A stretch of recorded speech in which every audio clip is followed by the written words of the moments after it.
Quelles sont selon vous les causes majeures de la crise budgétaire actuelle? Écoutez, la crise budgétaire actuelle est le fruit de dizaines d'années de renoncement, où on a des hommes et des femmes politiques qui sont obsédés par l'accession au pouvoir et pas par l'exercice du pouvoir. Or, gouverner la France ne s'improvise pas. Et donc, ils ont pris des mesures de court-termistes démagogiques. On a privilégié la dépense à l'investissement. Et aujourd'hui, on est arrivé au bout de cette logique, je dirais, on s'endette non pas pour investir, mais pour payer des factures avec des chèques en bois. Et donc, au bout d'un moment, on arrive au bout du processus, puisque c'est pas tant le stock de la dette qui inquiète nos créanciers, c'est simplement l'évolution. C'est-à-dire qu'ils voient bien qu'il y a une dégradation continue des comptes publics, et ce qui fait que la prime de risque, c'est le taux d'intérêt augmente, et on est en voie d'asphyxie. Parce que aujourd'hui, les intérêts de la dette, ça va représenter près de 80 milliards d'euros, soit l'équivalent, voire même plus que le budget de l'éducation nationale, et ça ne cesse de grimper. On est dans un cercle vicieux, en fait. En fait, l'argent est là. L'argent est là. On est dans une situation paradoxale où on est champion du monde des prélèvements obligatoires, impôts, taxes, cotisations sociales, en tout cas au coude à coude avec le Danemark. Et ça, en dépit de ces taux records, de ces prélèvements records, ça ne suffit pas à couvrir les dépenses. En fait, la France, aujourd'hui, c'est comme si vous gagnez 3 000 euros et vous dépensez 4 500. Et ceux qui vous prêtent les 1 500 euros sont majoritairement en dehors de votre cercle personnel et familial et peuvent donc vous envoyer l'huissier tous les 4 matins. Et quand on envoie l'huissier, on va taper dans votre épargne. On va taper dans votre épargne que vous avez mis des années à constituer, un peu à la mode grecque, c'est-à-dire on bloque l'épargne pour rassurer les créanciers, puisque l'épargne des Français, 6 000 milliards d'euros hors immobilier, ça couvre largement les 3 200 milliards de dettes. Et le temps que l'État, dans la panique, on va dire, rééquilibre les comptes, et ça amène à bloquer l'épargne, mais aussi à limiter vos retraits au guichet. Les Grecs à l'époque, c'était 60 euros par jour, ça pourrait être aujourd'hui pour nous 100 euros. Donc l'argent est là, on est champion du monde des plans obligatoires de la dépense publique, mais sur le terrain, on a des services publics qui se dégradent. Il y a un vrai effet paradoxal. Donc on a 2 fois moins de magistrats pour 100 000 habitants que la moyenne européenne, on a 3 à 4 fois moins de procureurs qui lancent les poursuites. Maintenant, même la santé se dégrade. On consacre 12% de notre richesse nationale, comme les Allemands, à la santé, mais on a 30% de soignants en moins, 30% d'administratifs en plus. Donc, en résumé, l'argent est mal dépensé, il y a trop de gras, pas assez de muscles, trop d'agents dans les bureaux et pas assez sur le terrain. Quel est le rôle de l'Union européenne dans ces problèmes? Est-ce que l'Union européenne doit-elle assouplir ses règles budgétaires pour donner plus de marge aux États? Vous voyez, on critique beaucoup l'Union européenne à juste titre, puisqu'ils sortent de leur lit de compétences, la Commission s'occupe de tout et de rien. En revanche, s'il y a bien un point positif sur lequel on aurait pu compter de l'Union européenne, c'est justement d'arrêter notre insouciance et notre caractère dispendieux, puisque avant l'union monétaire, rappelez-vous, par facilité, plutôt que de monter en gamme, plutôt que d'investir pour faire des produits de qualité et d'être ce qu'on appelle en mauvais français price maker, comme on l'est dans le luxe, comme les Allemands le sont dans les voitures, eh bien on dévaluait. Bon, aujourd'hui on peut plus le faire, il y a une règle budgétaire commune et on aurait pu penser que ça nous oblige à être un peu plus vertueux. Sauf que à partir de 2015, plutôt que de nous inciter à nous réformer, à mieux gérer l'argent public, l'Allemagne a fini par céder et a accepté de racheter nos déficits et notre dette souveraine via la Banque centrale européenne. Et là, il ne faut pas être docteur en économie pour savoir que si vous créez plus de monnaie, qu'il y a de biens et services en circulation, c'est le prix qui s'adapte. Et donc, l'Ukraine et la crise énergétique ont bon dos, les tensions inflationnistes existaient déjà à partir de 2015. Et quand il y a de l'inflation, vous savez, c'est les petits épargnants qui perdent. Parce que quand il y a de l'inflation, ce qui est arrivé, le rendement du livret A est inférieur à l'inflation et donc vous vous appauvrissez. Et ceux qui ont un livret A, en général, c'est pas ceux qui ont plus d'argent. Le mauvais usage de l'argent public asphyxie le pays à petit feu. Le pouvoir d'achat des actifs, puisque sur 100 euros versés par l'employeur, le salarié français, en moyenne, parce qu'il y a des baisses de charges sur les bas salaires, mais en moyenne, il y a 47 euros dans l'impôt poche du salarié français contre une moyenne de 60 euros en Europe, et pour les meilleurs, 70 euros, notamment la Suisse. Et pourtant, il y a moins de pauvreté en Suisse, et même, ce qui m'a surpris, moins d'inégalités sociales entre les 10% les plus riches, moins d'écart, et les 10% les plus pauvres. Donc, on asphyxie le pays, d'abord le pouvoir d'achat des Français, on asphyxie nos PME, nos petites et moyennes entreprises, les moins de 5000 salariés qui emploient 70% des actifs du secteur privé qui font tourner le pays et qui ne peuvent pas optimiser comme les grands groupes. On a autant de grands groupes que les Allemands, mais on a 3 fois moins de grosses PME exportatrices, les fameuses entreprises de taille intermédiaire que les Allemands, et 2 fois moins que les Italiens, d'où le déficit commercial abyssal. Donc, on asphyxie nos PME qui constituent le cœur du réacteur économique, le capitalisme à visage humain, on va dire, et pas le libéralisme financier. Et d'un autre côté, on enlève des moyens aux agents publics qui, eux, sont extrêmement utiles sur le terrain. Comme je disais tout à l'heure, les soignants, des policiers, on a besoin aussi de se défendre, des magistrats, la répression des fraudes, les douanes, etc. Donc, vous voyez, on est vraiment dans cette situation-là et il faut vraiment faire des réformes de structure pour aller chercher de l'argent sans punir les Français. Et chercher de l'argent sans punir les Français, c'est taper dans le gras de la dépense, c'est supprimer des agences inutiles, c'est faire un pacte avec les médecins pour mieux réguler l'offre de ville et de l'hôpital, puisque aujourd'hui, les médecins sont sous-payés à l'acte, 30 euros, la moyenne européenne est de 40 euros, ils réclament 50 euros, sachant qu'un passage aux urgences coûte à la collectivité 200 à 250 euros. Donc faisons un pacte avec les médecins, 40 euros la moyenne européenne en consultation par exemple, en contrepartie, garde à l'entrée des urgences obligatoire, remplir mon espace santé, donc partager les données de santé, parce que le non-partage de données de santé génère 30% on estime d'ordonnances inutiles.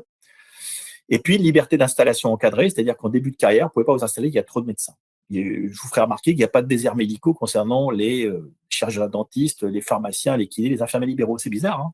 Ah ouais, mais on a tout lâché aux médecins. Donc, vous voyez quelques pistes un peu pour faire des réformes de structure et rétablir rapidement les comptes du pays. Et donc, donner de l'oxygène au pays, donner du pouvoir d'achat aux Français, donner de l'oxygène à nos entreprises et donner des moyens aux agents sur le terrain.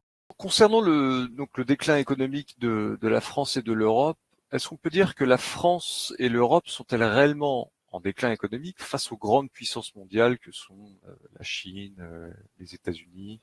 Oui, tout à fait. Vous savez, il y a une quinzaine d'années, on avait le même produit intérieur brut que l'Union à 28. Alors maintenant, c'est vrai qu'il y a la Grande-Bretagne qui est partie, mais bon, même si on isole ce phénomène, même en incluant la Grande-Bretagne, on a totalement décroché. C'est-à-dire que, tenez-vous bien, en l'espace de 15 ans, le PIB américain a presque doublé, et y compris le PIB par habitant. C'est-à-dire qu'ils ont un produit intérieur brut par habitant. J'ai plus exactement les chiffres. Je pense qu'en France, on est à 35 000 euros, 40 000 euros par habitant. Ils sont à 70, 75 000. C'est énorme le décrochage. Et le décrochage, évidemment, par rapport à la Chine. Et avec une Union européenne, ce que je reproche à l'Union européenne, si vous voulez, c'est non seulement une commission qui s'occupe de tout et de rien, et surtout pas de l'essentiel, mais surtout d'avoir deux injonctions contradictoires. C'est-à-dire, d'un côté, on a le dogme du libre-échange. On est toujours dans cette naïveté, hein, où on hésite à mettre des droits de douane, etc. On le fait un petit peu sur les véhicules chinois, etc. Mais on est quand même très naïf. Donc ça, cette idéologie percute une idéologie écologiste au sens idéologique.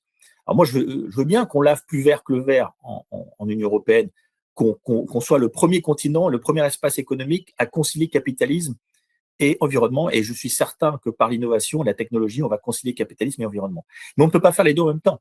Parce que si on veut mettre des contraintes fortes sur notre tissu productif pour mieux respecter l'environnement et faire beaucoup mieux que nos concurrents, il faut se protéger avec des barrières douanières tarifaires et non tarifaires qui vont diminuer à mesure que nos concurrents vont s'aligner sur nos normes.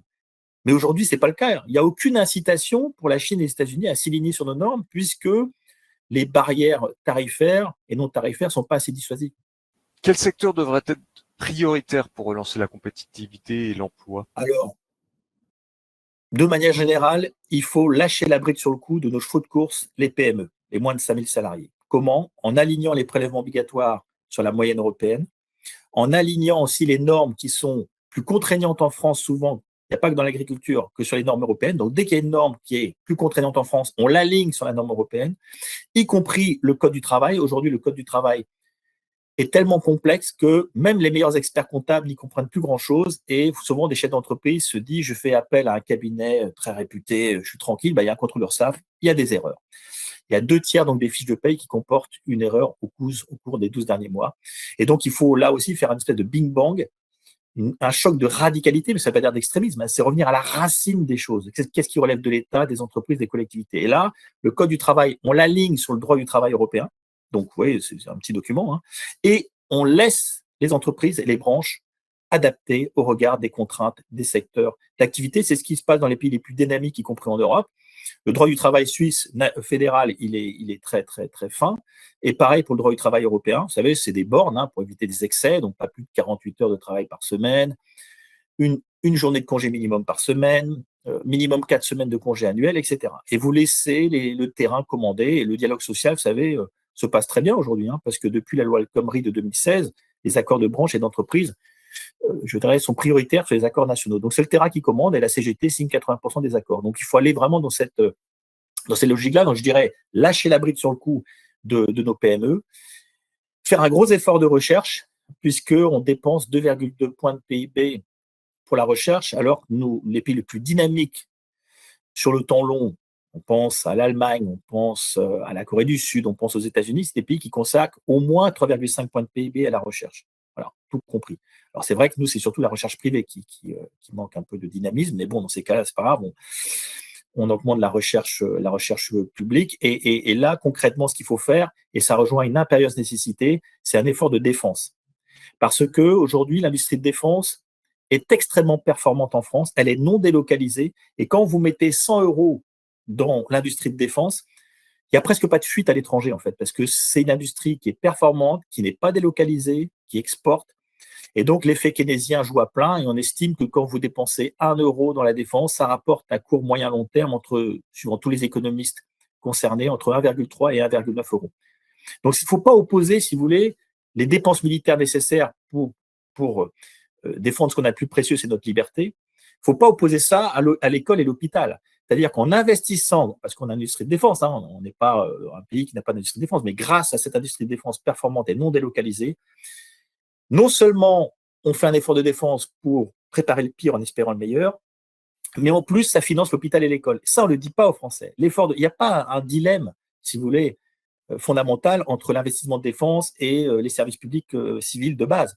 C'est l'un nourrit l'autre. Effort de défense finance l'hôpital et l'école. Donc voilà un petit peu les deux axes pour redynamiser le pays. Donc on lâche la bride sur le coup des PME, on fait un gros effort de défense, surtout que la défense concentre l'essentiel de la recherche en France.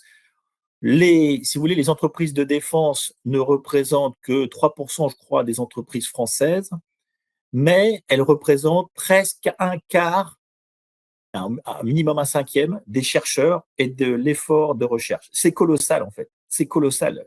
Et en plus, ça irrigue le civil, puisque 90% des entreprises de défense sont duales, comme Dassault. Ils font à la fois des avions civils et des avions militaires.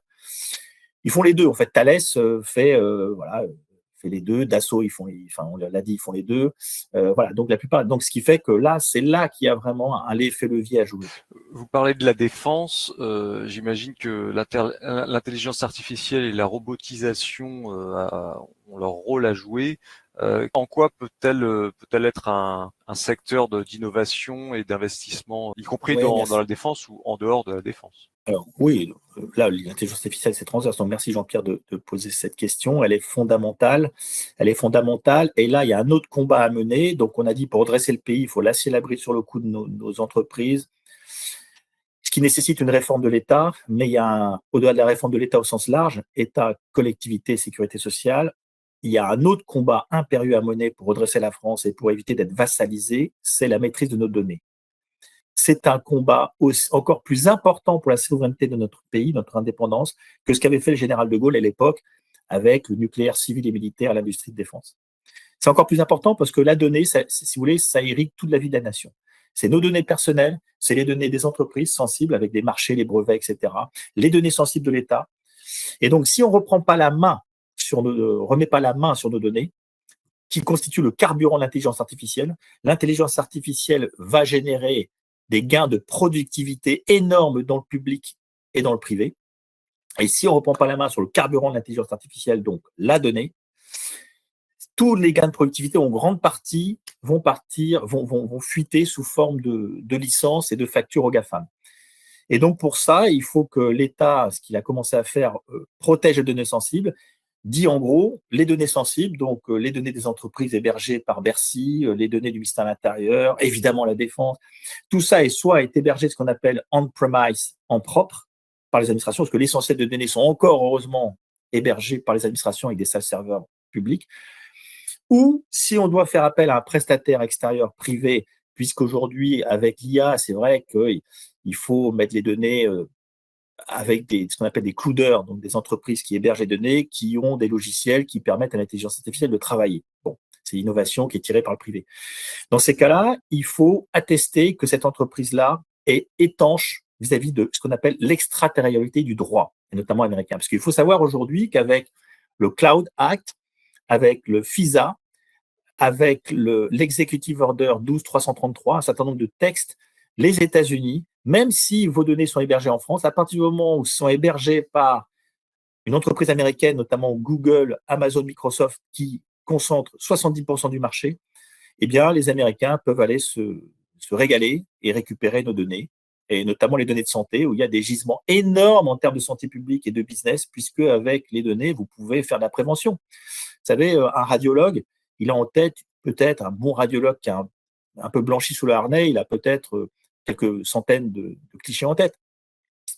Vous faites un diagnostic sur le cancer du sein, le radiologue va vérifier son diagnostic en comparant sa radio avec des milliers de radios moissonnées par l'intelligence artificielle, et ça va permettre de fiabiliser son diagnostic et peut-être de repérer beaucoup plus tôt un risque de cancer. Et donc, vous voyez ce que je veux dire, c'est énorme en fait. C'est un exemple, hein, mais dans la santé. Et nous, en plus, on a des données de santé en France assez exceptionnelles, puisque c'est public, donc elles sont gérées, elles sont classées de la même façon depuis des décennies. Donc on peut faire des études sur des décennies, hein, des études d'évolution épidémiologique, clinique, et alors que dans les autres pays, elles sont balkanisées entre les différents assureurs privés. Donc, ce qui fait que les puissances étrangères, notamment les Américains, lorgnent sur nos données de santé. Et aujourd'hui, on voit la grosse polémique, puisque on a voulu créer une plateforme de données de santé qui est d'ailleurs, c'est un peu prémonitoire peut-être, ça s'appelle, enfin, le nom commun est anglais, c'est Health Data Hub. C'est une plateforme où on copie les données de la sécurité sociale sur une plateforme et ensuite on met ça à disposition des chercheurs. Bon, ok, voilà, dans l'esprit ça va bien, hein, ça a été décidé en 2019. Sauf qu'ils ont, par un souci pour aller vite, parce qu'il y avait un marché Microsoft, ils ont pas besoin de faire un appel d'offres du coup, ils ont hébergé ça chez Microsoft Azure. Donc, ils ont donné notre trésor, un de nos trésors nationaux, entre les mains des GAFAM, qui vont ensuite se régaler pour pouvoir utiliser ces données et faire des logiciels de prévention qui vont vendre aux médecins, aux hôpitaux. Voilà. Donc l'IA, vous avez raison. Et là, pour reprendre la main sur l'IA, il faut d'abord reprendre la main sur nos données. Donc, il faut lâcher la bride sur le coup de nos PME. C'est une affaire essentiellement franco-française. Faire un gros effort de recherche, ce qui passe par un effort de défense, là c'est franco-français aussi. Il faut défendre nos intérêts auprès de l'Union européenne, c'est-à-dire les marchés publics, quand il s'agit des données sensibles, il n'y a pas à discuter.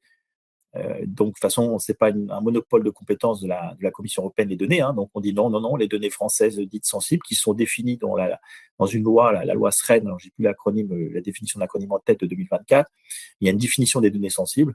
Et donc, ça, c'est hors de question. C'est soit hébergé par l'administration ou soit par un acteur privé français qui est qualifié SecNum Cloud par l'ANSSI. L'ANSSI, c'est l'Agence nationale pour la sécurité des systèmes d'information, et qui a défini cette qualification qui atteste que vous êtes sérieux en termes de cybersécurité, mais surtout que vous êtes étanche vis-à-vis des velléités de récupération des données par, entre autres, les Américains.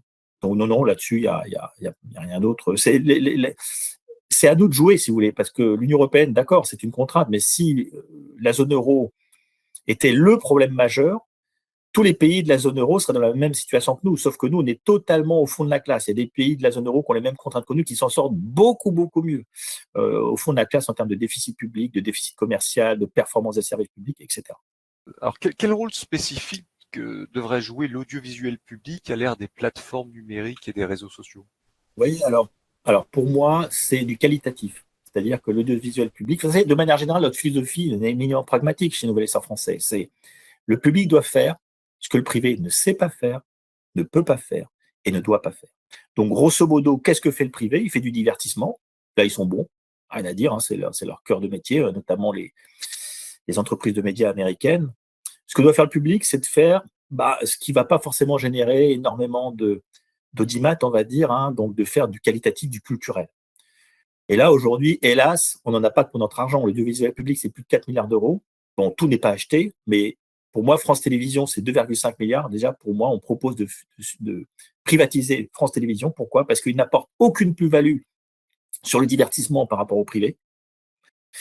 Et sur le reste, quand on fait des émissions de fond, c'est biaisé idéologiquement. Totalement biaisé idéologiquement. On a encore vu là avec la fuite concernant les 2 journalistes de France 2, je crois, concernant Rachida Dati. Bon, donc voilà, donc ce qui fait qu'on privatise, ça ramène donc 2,5 milliards dans la poche des Français tous les ans. On conserve quoi? On conserve France 3 régional, parce que bon voilà, là on apporte un service. Alors c'est vrai qu'il y a BFM maintenant régional, mais on apporte un service supplémentaire, une télévision locale. Bon, ok. Qu'est-ce qu'on garde? On garde LCP, la chaîne parlementaire, Public Sénat. Donc parce que là, c'est quand même, je sais pas si vous regardez, mais c'est quand même des émissions de grande qualité et qui sont relativement objectives. Il y a vraiment un travail de fond qui est fait, comme on connaissait les années 70, 80, des belles émissions thématiques. Arte également, qui est plutôt de très bonne qualité et relativement objectif. Voilà, on garde quoi? On garde l'audiovisuel international, ce qu'il faudrait fusionner dans une BBC à la française, c'est-à-dire TV5 Monde, France 24 et RFI. Et puis la radio, bon, c'est pas ce qui coûte le plus cher, je crois. Radio France, alors c'est vrai qu'il y a du ménage à faire, hein, mais bon, je crois que c'est 500 millions au total, c'est quand même une petite somme. Je crois, hein, je suis pas certain, mais toujours est-il, il y a peut-être un peu de ménage à faire, mais c'est pas là qu'il y a le gros gisement. Donc vous voyez, privatisons France Télévisions, gardons France 3 régional, et puis gardons ce qui est qualitatif, l'audiovisuel extérieur, LCP, Public CA et Arte. Et comment on pourrait garantir l'indépendance éditoriale du service public, de l'audiovisuel public face aux pressions politiques et économiques? Alors, c'est une bonne question. Je pense qu'il faut s'assurer des nominations. Alors, je sais qu'il y a l'avis du Parlement, je crois, je suis pas certain, qui est demandé quand on va nommer le patron ou la patronne de France Télévisions. Mais vous savez, c'est un serpent de mer, cette histoire, parce que moi, ce qui me rassure à côté de ça, c'est que contrairement à avant l'ère d'Internet, où effectivement c'était un enjeu fondamental, puisqu'il n'y avait pas d'autres sources d'information et le journal de 20 heures, c'était un petit peu la messe, hein, on écoutait ça, on buvait tout ce qui était dit. Aujourd'hui, les Français ont pris du recul, c'est plutôt presque l'inverse, c'est-à-dire ce qui est dit sur l'audiovisuel public, on s'en méfie par défaut et on va vérifier les sources sur Internet. Et aujourd'hui, il y a une telle profusion, il y a une telle concurrence sur Internet et les gens se renseignent éminemment sur la toile, pour le meilleur et pour le pire, mais au moins on fait le tri. Et donc je suis pas très inquiet en fait, parce que certes c'est un enjeu, mais c'est pas aussi important qu'avant l'ère d'Internet et des réseaux sociaux. Et concernant les pressions économiques, C'est-à-dire finalement la concurrence d'autres. Ah oui, oui. Oh, bah écoutez, oui, c'est vrai qu'on dit toujours qu'il y a 5 grands propriétaires de journaux, etc. Oui, c'est un sujet sur lequel il faut travailler, mais il y a une telle profusion maintenant, ça coûte pas si cher que ça d'avoir sa chaîne YouTube, de se lancer, et ce qu'on va essayer de faire d'ailleurs nous, grâce à vous Jean-Pierre. Donc voilà, je suis moins inquiet. Alors après, il y a des idées qui sont intéressantes. C'est-à-dire que plutôt que de payer la redevance comme on le fait encore aujourd'hui, même si ça a été en partie supprimé, mais bon, c'est toujours pareil, c'est une affaire de tuyauterie, on paye d'un autre côté, les deux visuels publics existent toujours, mais simplement de dire aux Français, vous avez une somme à attribuer, et donc c'est l'inverse, si vous voulez, il y a une somme à attribuer, chaque Français a une somme à attribuer, et vous allez l'attribuer à un média, le média qui vous plaît, voilà, qui respecte les règles évidemment, hein, et quelques lois, les seules personnes qui sont légitimes pour encadrer la liberté d'expression en démocratie, ce sont les juges judiciaires, c'est tout. Donc tout ce qui ne tombe pas sur la loi, en matière de racisme, d'apologie du terrorisme, etc., ben ça, on a droit de citer, c'est qu'à le dire, droit de citer. Et pourquoi pas, le citoyen français vous dit, vous avez, je ne sais pas, moi je ne sais pas quel était le montant vous avez 200 € à distribuer. Voilà, chaque année, vous devez flécher une partie une espèce de dotation initiale vers le média qui vous semble le plus adapté et à promouvoir. Et là, vous voyez, là, ça changerait sans doute la donne. Le financement de l'audiovisuel public par la redevance, le budget de l'État, influence-t-il finalement sa qualité et son autonomie? Bah, c'est contrôlé par le Parlement de toute façon, donc après c'est pas trop le financement à mon avis, hein. D'ailleurs régulièrement Élise Lucet, vous savez l'émission Cache Investigation, j'aimerais bien qu'il fasse aussi un Cache Investigation sur la gestion de France Télévisions, dont la qualité est dénoncée régulièrement, la mauvaise qualité de gestion est dénoncée régulièrement par la Cour des comptes. Vous voyez, donc ça en revanche c'est un vrai sujet, c'est-à-dire que produire des émissions sur France Télévisions, ça coûte beaucoup plus cher que dans les chaînes privées. Donc là il y a un vrai souci d'efficience et de meilleure gestion de l'argent public.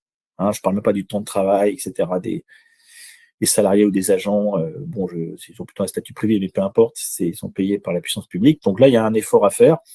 Après, non, c'est plutôt les gens que vous allez nommer, je pense. Il faut essayer de garantir une indépendance et donc de peut-être de laisser la nomination, non pas simplement un avis du Parlement, mais que le Parlement ait totalement la main sur la désignation du patron, de la patronne de France Télévisions. Et pourquoi pas que ce soit peut-être même collégial, pourquoi pas que ce soit comme un conseil d'administration, vous savez, il y a un conseil d'administration, bon, certes, il y a un président de présidente, mais peut-être qu'il n'y ait pas forcément que ce soit une présidence tournante, c'est-à-dire que vous avez une équipe qui est désignée à la tête de France Télévisions uniquement par le Parlement, c'est pas un avis, c'est le Parlement qui a la main.